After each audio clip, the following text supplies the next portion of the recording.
Muy buen día, queridos hermanos. Pues ya estamos a viernes 5 de septiembre, llegando al final de esta semana laboral. Las personas que trabajan hasta el día de hoy, que bueno, van a tener su merecido descanso sábado y domingo, sin olvidar que también es descanso, pero también es para ir a misa el domingo, para estar en la presencia de Dios.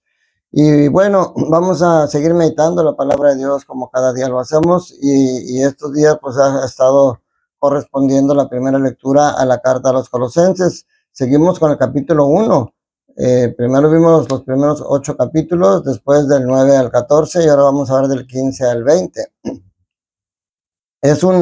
Puede decirse que es un himno cristológico. El contenido de esta carta es netamente cristológico y nos dice varias verdades, y me voy a clavar primero en la primera, para la redundancia. Dice: Cristo es la imagen de Dios invisible. Esto me llama la atención porque significa que Cristo es sacramento del Padre.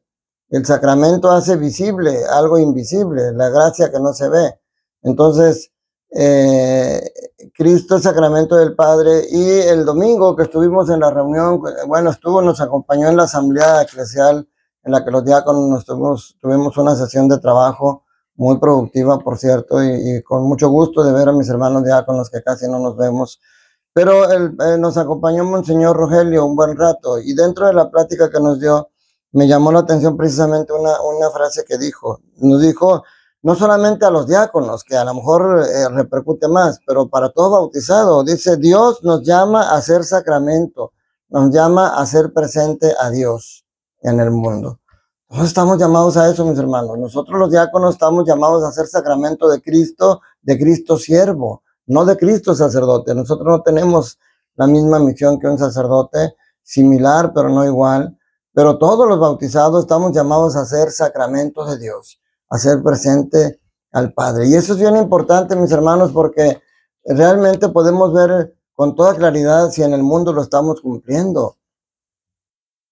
Si tú como bautizado eres sacramento del Padre, quiere decir que tú, en ti, ven al Padre, no en que ti ven a Dios. Por ejemplo, si yo soy el sacramento de Cristo, es porque en mí ven la presencia de Cristo en mis acciones.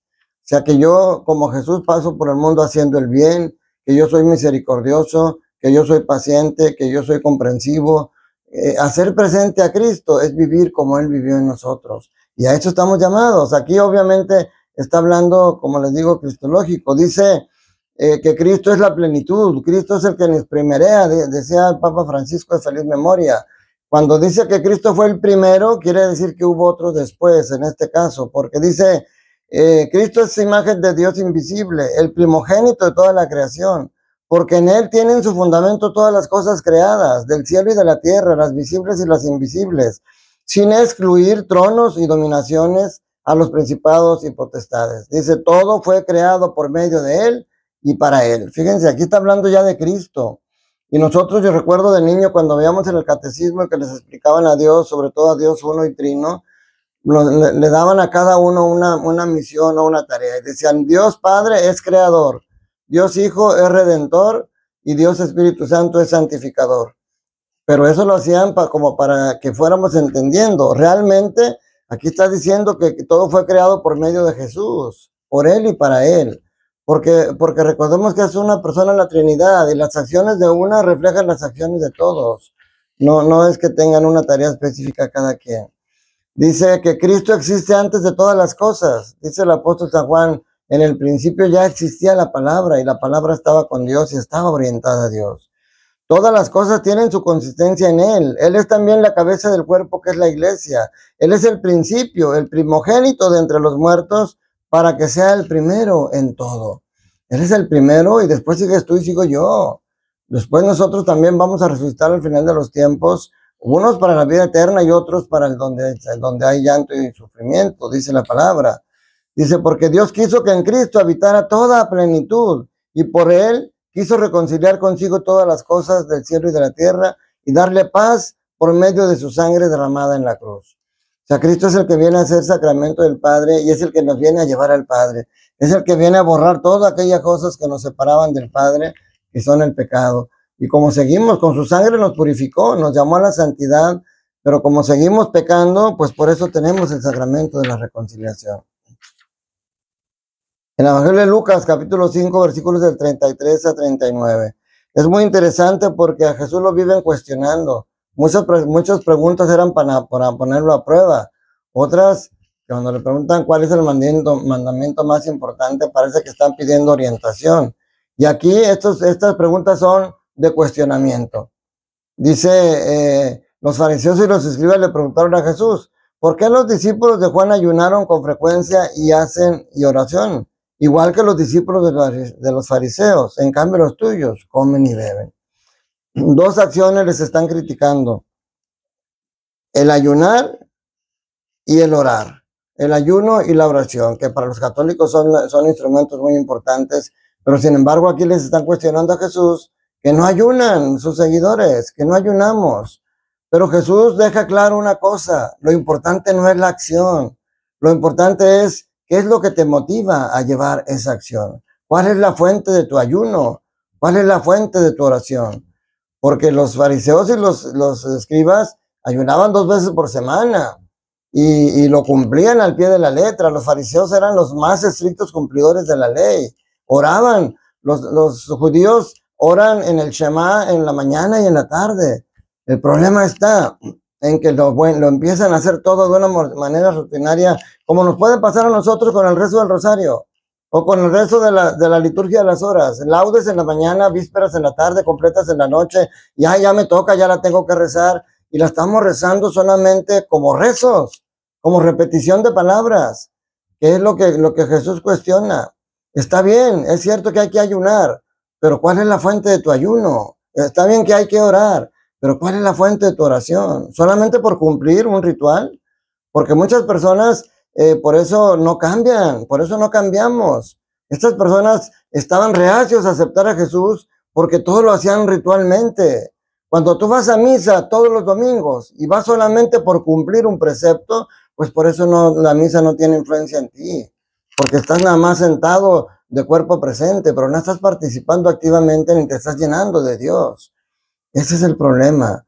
Por eso Jesús les dice, ustedes ayunan. El ayuno de los judíos era como una manera de ofrecerle a Dios para que venga pronto el Mesías. Pero Jesús les dice, ¿cómo van a ayunar ahorita si aquí ya está el Mesías? Ya van a volver a ayunar cuando se vayan, cuando yo me vaya. Pero el ayuno es diferente. El ayuno de nosotros es para fortalecer el espíritu.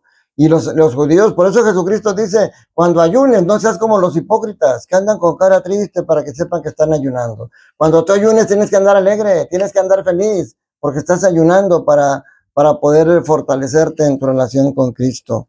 Entonces, es importante reflexionar cuál es la motivación que tienes para poder hacer las cosas. Si hacemos las cosas solamente por compromiso, o por lucimiento, o por cumplir, pues por eso, no, si tú te pones a rezar el rosario, rézalo con devoción, rézalo pensando en que estás meditando la vida de Jesús, estás meditando depende de los misterios gloriosos, luminosos, cada uno de ellos es una etapa de la vida de Jesús. Rezar el rosario no es hacer un rezo repetitivo. Rezar el rosario es orar, es meditar la palabra de Dios y sobre todo lo que hacía María, meditarla en nuestro corazón, porque ahí es donde realmente va a dar verdaderos frutos. Entonces hoy tenemos que ver que Cristo Jesús nos fue arrebatado y aunque está presente todavía con nosotros de muchas maneras, en el sacramento del altar sobre todo, en nuestros momentos de dolor y sufrimiento, Él está ahí todavía presente, pero esa plenitud que es Cristo es la plenitud del Hijo de Dios. Cristo ya no tiene ningún pecado, no tiene ninguna falla. Nosotros vamos a alcanzar la plenitud hasta que estemos en el cielo. Por eso dice la Escritura, nosotros somos llamados hijos de Dios. No solamente nos llamamos hijos, sino que lo somos, pero todavía no en la plenitud que lo vamos a hacer cuando estemos presentes ante Él en el reino de los cielos. Y ese es nuestro camino, mis hermanos. Para eso nos estamos preparando ustedes y yo. Para eso nos estamos preparando para caminar al encuentro del Señor y que sea para quedarnos con Él. Que el día del juicio no solamente estemos atenidos a la misericordia de Dios, que nosotros también colaboramos. Cada obra buena que hacemos aquí en la tierra, que sale de corazón, no que sale para un beneficio, cada obra es como un ladrillo en el que estás construyendo la habitación que vas a ocupar en el cielo. Gracias por su compañía, mis hermanos. Sigamos juntos creciendo en el amor y en el conocimiento de ese Dios que tanto nos ama, que dio la vida por nosotros. Que la bendición de Dios Todopoderoso, Padre, Hijo y Espíritu Santo, descienda sobre ustedes, sus familias, trabajos, escuelas y permanezca para siempre. Ánimo, que tengas un día lleno del amor de Dios.